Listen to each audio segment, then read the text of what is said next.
Vamos discutir um pouco sobre esse resultado das eleições de 2024 com um representante do governo federal que nos atende nessa segunda-feira, o ministro das Relações Institucionais, Alexandre Padilha. Ministro, bem-vindo, obrigado por ter atendido o nosso pedido, nosso chamado. Eu vi sua entrevista coletiva de mais cedo, o senhor falando sobre a eleição nacional, né, sobre a importante vitória que o PT conquistou, mas sobre essa dificuldade, né? E aí, com a comparação do futebol, está lá embaixo no Z4, na zona de rebaixamento. O que, na sua avaliação, né? Eu sei que voltar às bases, mas o que isso representa nos dias de hoje? É participar de que maneira dessa conversa direta, olho no olho, com a população? De que maneira, da sua avaliação, né, isso tem que se dar, ministro? Boa tarde. Olá, Diego. Um abraço para você, o Léo Sakamoto, a Carla Araújo, a todos que nos acompanham. Primeiro, Diego, acho que é importante ter o pano de fundo dessa eleição municipal. A grande vitoriosa dessa eleição municipal foi a reeleição. É a maior taxa de reeleição da nossa história, 82%, e não é pouco maior, né? O que tinha chegado mais perto disso, em torno de 61%, há 4 anos atrás, em 2020. Então, é quase 20 pontos mais alta a taxa de reeleição. Então, de certa forma, os prefeitos e prefeitas aproveitaram o momento de recuperação econômica do país. Eu sou da cidade de São Paulo, Diego, passei o fim de semana aí. Uma das propagandas, por exemplo, do atual prefeito era mostrar que São Paulo tinha sido uma das cidades que mais gerou empregos e carteira assinada desse ano.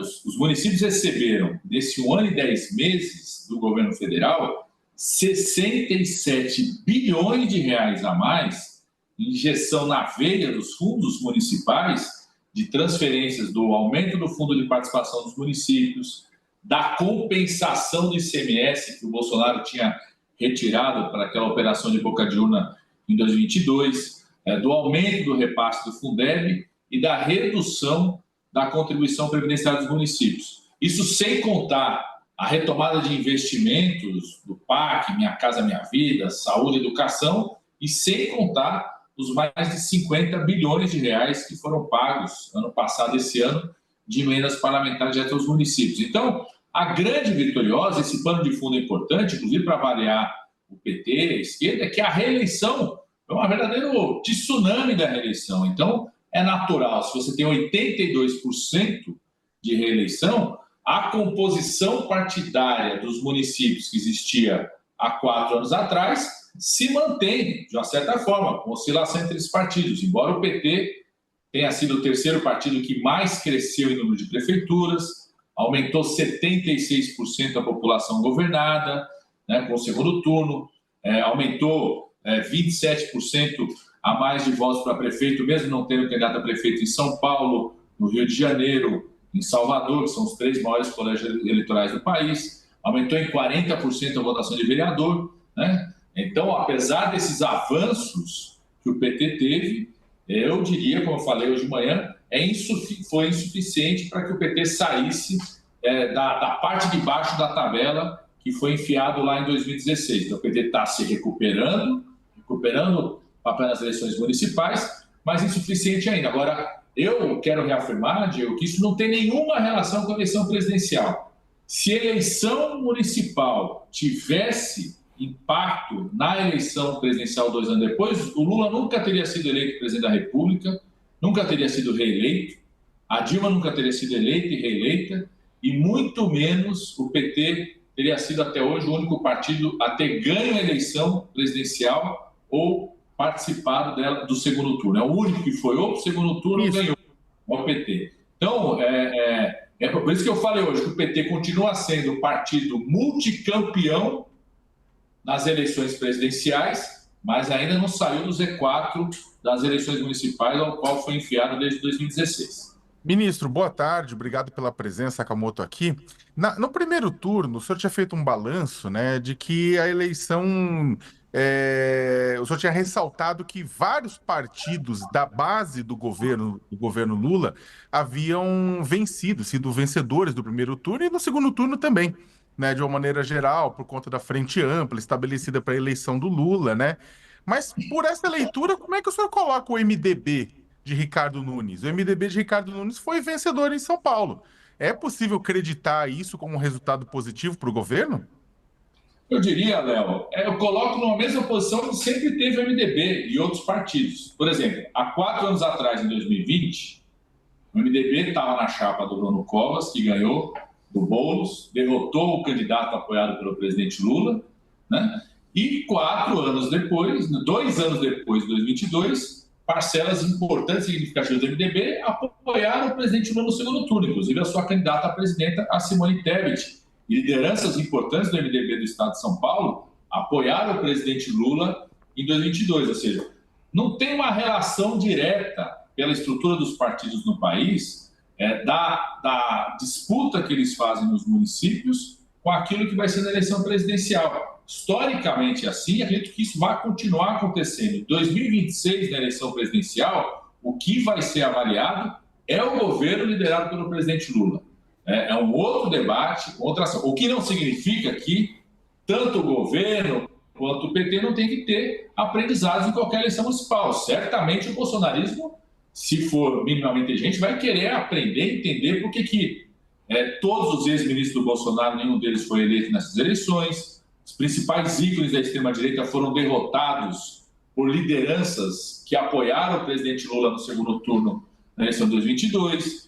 Por que nenhum daqueles que foram candidatos a vereadores, dizendo que tinha participado do dia 8 de janeiro, nenhum deles se elegeram vereadores, né? Então, o bolsonarismo vai ter que aprender com o Estado e acho que também o PT precisa analisar profundamente o que acontece no resultado, porque a gente ainda não conseguiu sair da zona de baixo da tabela que nos enfiaram em 2016 nas eleições municipais, que a gente não conseguiu sair ainda dessa zona das eleições municipais. Eu acho que o PT, a esquerda como um todo, mas o PT, a começar aí por São Paulo, né? O time que quer sair dessa zona tem que começar a ganhar em casa. Então, onde o PT surgiu, onde o PT foi criado, vai ter que fazer uma avaliação profunda do resultado de São Paulo. É verdade que a gente enfrentou essa onda da reeleição também em São Paulo, a ponto na cidade de São Paulo, mesmo o prefeito indo para o segundo turno com menos de 30%, um dos poucos prefeitos que estavam na cadeira que foram com menos de 30% no segundo turno, conseguiu a reeleição. Precisa compreender por que parcela significativa dos trabalhadores e trabalhadoras não viram nas candidaturas do PT ou apoiadas pelo PT com seus representantes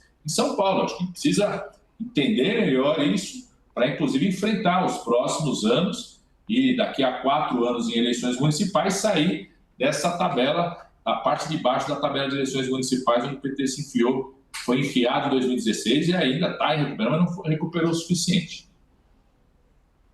Ministro, uma crítica que se faz aí é que falta um pouco de autocrítica, né, à esquerda. O senhor olhou a questão do bolsonarismo, há um ângulo para ser visto, mas o que eu queria perguntar falta essa autocrítica e, mais do que isso, não faltam lideranças jovens? Porque, por exemplo, do lado do bolsonarismo, a gente tem algumas figuras como o Nicolas Ferreiras, o Bruno Engler perdeu, mas é uma figura importante. Mesmo esses que perderam são já jovens líderes da direita. E a esquerda não tem essa juventude muito forte, né? Como é que o senhor acha que a esquerda e o PT precisam se organizar em busca de lideranças, ou o senhor acha que caminho que está sendo traçado? Porque hoje é tudo muito pautado na figura do presidente Lula, né? Carla, eu diria que tem um processo muito importante de renovação também na esquerda. Quem foi a vereadora mais votada na cidade de São Paulo? Luna Zaratini, mais jovem. As candidaturas a vereadores do campo da esquerda mais votados a vereador na cidade de São Paulo foram lideranças jovens. O Guilherme Boulos é uma liderança que vai se consolidando, mas que também representa uma renovação da política no campo da esquerda. Pega o João Campos, que derrotou o sanfoneiro do Bolsonaro. É uma liderança jovem do campo da esquerda, Partido Progressista do campo da esquerda, o PSB, partido do vice-presidente Lula. Então, acho que tem lideranças jovens muito importantes. Por exemplo, a Natália. Você fez uma avaliação sobre o Bruno Engler, de que ele foi derrotado, mas saiu bem. E a Natália não saiu bem? Saiu. Uma liderança jovem que perdeu para a reeleição do atual prefeito, ou seja, ela foi derrotada pela onda da reeleição, mas sai. E não sei se você sabe, cara, nunca o PT tinha ido para um segundo turno na eleição da cidade de Natal. Nunca tinha ido. O PT governa o estado do Rio Grande do Norte hoje, mas nunca tinha ido para o segundo turno. Então, a Natália é uma liderança jovem, uma nova liderança. do PT, Olinda, perdemos por 6 mil votos em Olinda. Candidato do PT em Olinda tem 29 anos, o ministro Castelo, perdeu por 6 mil votos, um negro de 29 anos de idade, que era um vereador. Você pega interior de São Paulo, cidade de Ribeirão Preto, qual foi a vereadora mais votada? Duda Hidalgo, jovem, PT menos de 30 anos de idade. Então, não tenho dúvida nenhuma, Carla, que uma das questões fundamentais para fazer esse diagnóstico de como a gente precisa se recuperar em várias regiões do país, retomar o protagonismo das cidades, passa, sim, por uma leitura de como dialogar com os segmentos da juventude. Não tenho dúvida nenhuma que esse é um ponto importante, né? Não só para o PT, como para o governo federal como um todo também. Não tenho dúvida nenhuma. Sobretudo, compreender mais por que esses trabalhadores e trabalhadoras, sobretudo essa faixa que vai de 2 salários mínimos a 10 salários mínimos, não, no momento de votar na eleição municipal para prefeito ou prefeita, não tem visto os nomes do PT como seus representantes para votar. Então, acho que essa leitura tem que ser feita. Uma parte é ver essa juventude, uma parte muito importante é compreender como se organiza esses novos trabalhadores. Os trabalhadores são diferentes dos trabalhadores formais das fábricas, diferentes dos trabalhadores formais do serviço público. Então, tem uma mudança nessas grandes cidades. Não tenho dúvida nenhuma que é um desafio importante para o PT e para os partidos de esquerda voltar a ser protagonista também nessas grandes cidades da região sudeste do nosso país. Eu concordo com o senhor quando o senhor fala sobre o surgimento de novas lideranças, né? O senhor citou aí a Natália Bonavides, existem outras espalhadas pelo Brasil, mas me parece que também essas novas lideranças, elas surgem, mas elas encaram uma dificuldade de crescimento, né, dentro do próprio partido. Não sei se o senhor percebe isso, eu de fora vejo que às vezes parece que elas encontram algumas dificuldades de lideranças partidárias mesmo, de conseguirem mais espaço, mais destaque, conseguirem mais verbas, mais recursos que são fundamentais para candidaturas que elas tenham êxito, né? O que acontece então que as lideranças jovens, elas surgem? Estou falando do PT, mas a gente pode abranger também para outros partidos. Quero a sua avaliação. E elas acabam não conseguindo seguir no trilho que os faz, né, surgir assim como importantes novidades da política. Ô Diego, quem era o ministro Camilo Santana há 4, 5, 6, 8 anos atrás? E o que ele é hoje? Né? Governador 2 vezes, ajudou a eleger o Eumano, ministro da Educação, liderou uma vitória muito importante lá em Fortaleza. Governador Rafael Fonteles do Piauí, quantos anos tem?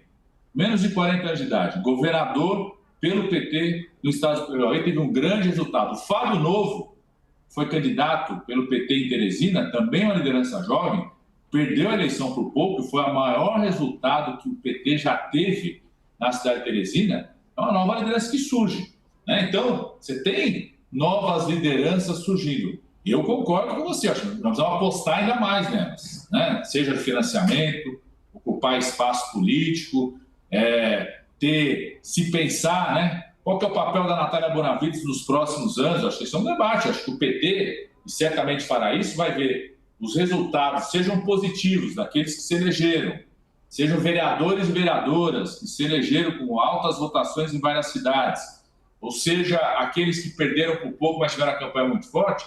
Qual o papel dessas lideranças nos próximos 1, 2, 3, 4 anos em cada estado? Não tem dúvida nenhuma que precisa fazer isso. Acho que esse é um dos debates fundamentais para o PT fazer. Acho que os outros partidos também deveriam fazer, mas eu não, né, inclusive da direita, de outros segmentos, mas estou falando do PT para valorizar cada vez mais essas lideranças. Nós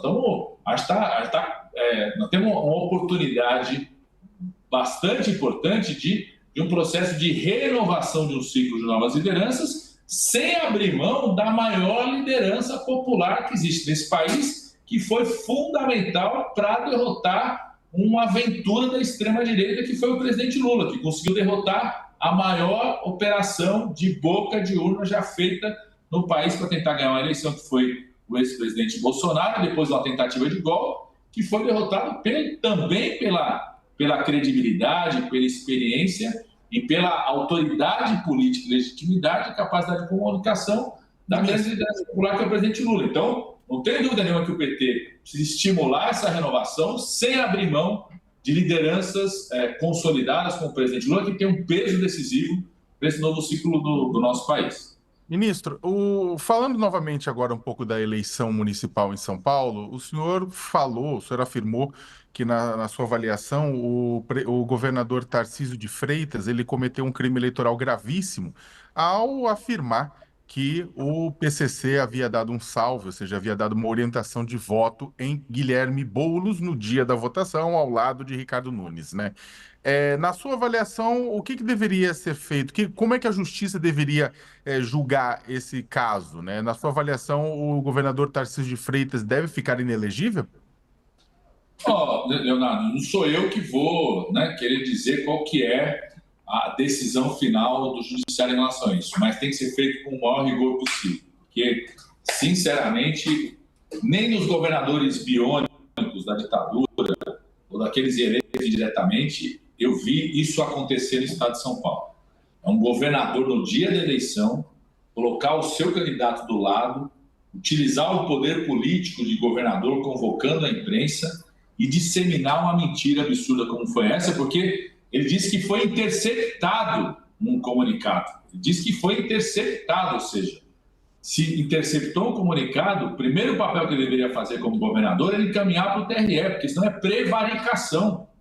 Se ele está identificando um crime eleitoral acontecendo desse nível, sendo o chefe da Polícia Militar, o chefe da Polícia Civil, o chefe do sistema penitenciário no nosso estado de São Paulo, se ele interceptou algo, tinha que encaminhar direto para o Tribunal Regional Eleitoral, isso não é prevaricação. Tinha que ter encaminhado para o Ministério da Justiça, que compartilhe informações sobre as organizações criminosas. Ele não fez nada disso porque não existia isso. Então, é de uma gravidade absurda e eu torço para que o Judiciário analise a situação com rigor que tem que se analisar, porque senão vira terra sem lei no país. Se no estado mais rico do país, um governador se acha no direito de, no dia da eleição, cometer um crime como esse, nada é feito, isso começa a gerar quase que uma jurisprudência, entre aspas, para outros atores políticos acreditar que podem fazer a mesma coisa. Então, isso é muito grave. Eu acho que o Judiciário tem que analisar com o tamanho da gravidade, e não à toa ele fez isso, bateu o desespero, porque a atitude do Guilherme Boulos na última semana, um clima de virada que estava acontecendo, fez que o governador ousasse cometer um crime tão grave como esse no dia da eleição. Ministro, das urnas a gente viu aí também MDB e PSD, mostrarem a sua força, partidos que compõem a base do governo Lula, do ministérios. O senhor é o ministro da articulação. A gente tem acabou uma eleição, mas a gente vai ter aqui em Brasília a próxima eleição do Congresso. Nessa conjunção de fatores, MDB e PSD vão cobrar uma fatura mais cara para o governo? Como negociar? A gente sempre fala, vai ter reforma ministerial? Não vai ter? Quando ela vai acontecer? E como é que essas forças vão ser alocadas para garantir a governabilidade do presidente Lula, já que esses partidos ganham força nessas eleições? Carla, primeiro, queria reforçar isso. Não existe qualquer relação automática entre o desempenho das eleições municipais, até porque os partidos no Brasil têm um grau de fragmentação enorme. Tem uma parte desses partidos que não participam do governo, tem uma parte desses partidos que participam desse governo, Então, tem um grau de fragmentação enorme em todo o país para não existir uma relação automática em relação a isso. A composição do governo ela reflete um diálogo do governo com esses partidos políticos e com a dinâmica do Congresso Nacional. O presidente Lula em nenhum momento falou, até agora, para qualquer um dos nossos integrantes do governo, que pense em fazer qualquer tipo de reforma ministerial. Eu acho que tem que separar muito bem o resultado da eleição municipal com o que é a governabilidade do país, com a relação do governo com o Congresso Nacional. Se reflete muito mais uma correlação de forças do próprio Congresso Nacional, onde esses partidos têm um peso importante. Esses partidos têm quadros importantes para o governo, tem ministros importantes, tanto o PSD como o MDB, tem bancadas, tanto na Câmara quanto no Senado, que têm tido uma postura muito positiva. Nunca, quer dizer, viu, cara, nunca vi desses partidos, tanto do PSD quanto do MDB, qualquer postura de cobrança de conta ou de pressão sobre o governo. Não acredito que fariam isso em qualquer situação.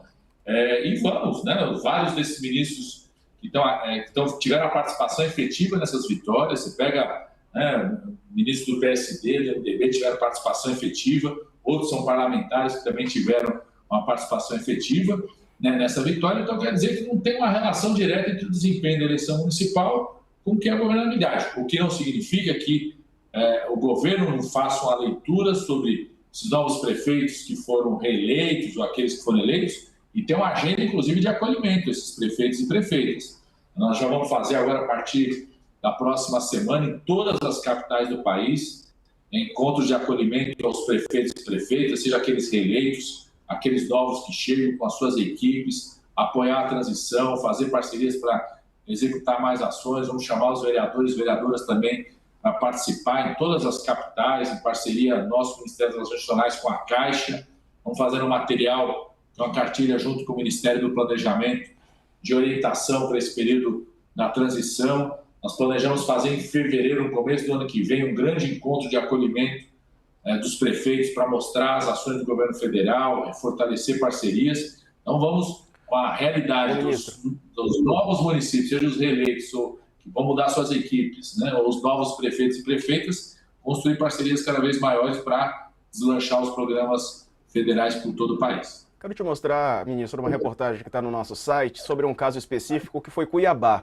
Foi o resultado que fez o PT local defender adesão a teses conservadoras. Quem foi eleito, a gente está vendo aqui a imagem dele, foi o Abílio Brunini, que é o ultraconservador, né, um dos principais porta-vozes aí do bolsonarismo, mas o adversário dele, o Lúdio Cabral, do PT, ele rompeu com algumas, digamos assim, com algumas bandeiras que são caras à esquerda, né, e nem parecia um candidato de esquerda nessa disputa. Eu sei que é difícil, né, Cuiabá é uma área onde a esquerda tem dificuldade, e aí a gente pode discutir em um outro momento, porque realmente é muito difícil, mas eu quero ouvir a opinião do senhor sobre essa estratégia que foi adotada pelo PT, pelo menos lá em Cuiabá.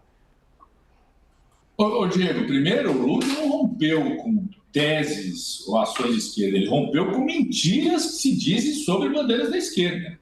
O que o Lúdio disse é o seguinte: em nenhum momento está no programa de governo criar o kit gay ou criar o banheiro unissex nas escolas, né? Que são fake news que se buscam colar nos posicionamentos de candidaturas de esquerda. Eu conheço o Lúdio Cabral desde a época de faculdades de medicina, né? Ele tem uma postura muito firme, defendendo teses que são do campo progressista, por exemplo, da área da saúde. O Lúdio fez uma defesa muito firme sobre a universalização da saúde, o papel do SUS, que não aceita. Eu estava lá no evento da saúde, ele não aceita que o secretário e secretário de saúde tenham uma postura de relação direta com iniciativa privada, fez uma defesa da vacina contra, né, o candidato que foi vitorioso. Acho que o resultado da eleição do Lúdio foi fantástico, chegou muito próximo de vencer as eleições numa cidade muito complexa que é Cuiabá. Pega o que foi a votação do presidente Lula e a votação do Bolsonaro na cidade de Cuiabá, há 2 anos atrás, né, e o que foi a votação do Lula de hoje. Acho que tem um resultado fantástico, teve uma postura que foi mais ampla do que a esquerda, ele tinha como vice uma candidata do PSD, então representou essa amplitude, e infelizmente não ganhou as eleições, e quem eu acho que vai perder mais com isso é Cuiabá, que elegeu um prefeito que, pela atuação dele aqui na Câmara dos Deputados e pelo que ele apresentou na campanha eleitoral, não tem o menor preparo para governar a cidade de Cuiabá. Então, quem saiu perdendo, na minha opinião, né, foi a Cuiabá, que perdeu a grande oportunidade de ter um médico preparado, que fez uma campanha ampla, não caiu em armadilhas que muitas vezes colocam o campo progressista durante todo o debate eleitoral, e que eu acho que teve um desempenho muito positivo, que surpreendeu muita gente, quase foi vitorioso e se projeta como uma liderança no Estado. Ele já é um deputado estadual, muito bem votado, mas se projeta ainda mais como uma liderança no Estado do Mato Grosso, e acho também que é uma nova liderança, embora já tenha ali 50 anos de idade, mas é uma liderança nova também para o PT e para o campo progressista nacionalmente. Ministro, tem falando em eleição, mas em outro campo, né? A gente em breve vai ter o processo sucessório, né, o processo de eleição no Partido dos Trabalhadores, né? O Edinho, né, o ex-prefeito de Araraquara, ele é favorito, mas tem gente que defende que seja um nome do Nordeste a ocupar a presidência do PT na hora que Gleisi Hoffmann sair. Até onde pode ir essa disputa e como é que o senhor vê essa disputa? Ô, Léo, uma certeza que eu tenho, Leonardo Sakamoto, é que vai ter disputa. No PT sempre tem disputa, tem um calendário aí que, pelo que eu sei, o PT vai definir esse calendário na primeira semana de dezembro, vai apresentar no encontro da direção nacional qual que é o calendário. O PT é o único partido que faz eleições diretas, né? Faz eleição em cada município, a comissão diretória funcionando até a eleição presidencial. O PT é um partido nacional, então eu não defendo que tenha um debate regionalizado. O PT é um partido nacional. Os desafios do PT não são desafios regionais. As dificuldades que, por exemplo, existem do diálogo do PT de ser representativo nas eleições municipais desse novo perfil da classe trabalhadora, que vai de 2 salários mínimos até 10 salários mínimos, que existem na região sudeste, que existem na região sul. Quando você pega as cidades do nordeste ou do norte, você pega uma alta proporção dessa camada social naquela cidade e também tem as mesmas dificuldades. Você pega a votação do PT nesse segmento de 2 a 5 salários mínimos, de 5 a 10 salários mínimos, seja no sudeste, seja no sul, seja na Amazônia, no nordeste, é muito próximo. Então, acho que o PT tem um desafio, que é um desafio importante, cultural, político, ideológico, de comunicação, de organização, que é voltar a ser o grande representante de todo o perfil de trabalhadores, seja aqueles que têm vínculo permanente, aqueles que têm formalizado, aquela juventude que tem vínculos transitórios no mundo do trabalho, seja aqueles que se organizam de outra forma, seja aqueles que são empreendedores, né, que se dedicam ali a sua força de trabalho a um negócio, empreendimento. Acho que o desafio nosso é esse, né? E tem que fazer um debate de como se fortalecer para enfrentar esse desafio. Na minha opinião, não é um debate regional, embora o PT tenha grandes quadros no Nordeste, no Norte do país, no Sudeste, que possam ser o presidente. Agora, não acho que o debate sobre a presidência do PT seja um debate regional. É um debate, sobretudo, dos desafios do partido, né, de como o partido se prepara para ter protagonismo, sobretudo nesses trabalhadores e trabalhadoras que, de uma certa forma, perderam esse protagonismo. E aí, bem objetivamente, ministro, a presidente Gleisi Hoffmann, todo mundo diz que ela vai para um ministério, isso está certo ou também não? Não, gente, eles ficam tentando botar o carro na frente dos bois, tá certo?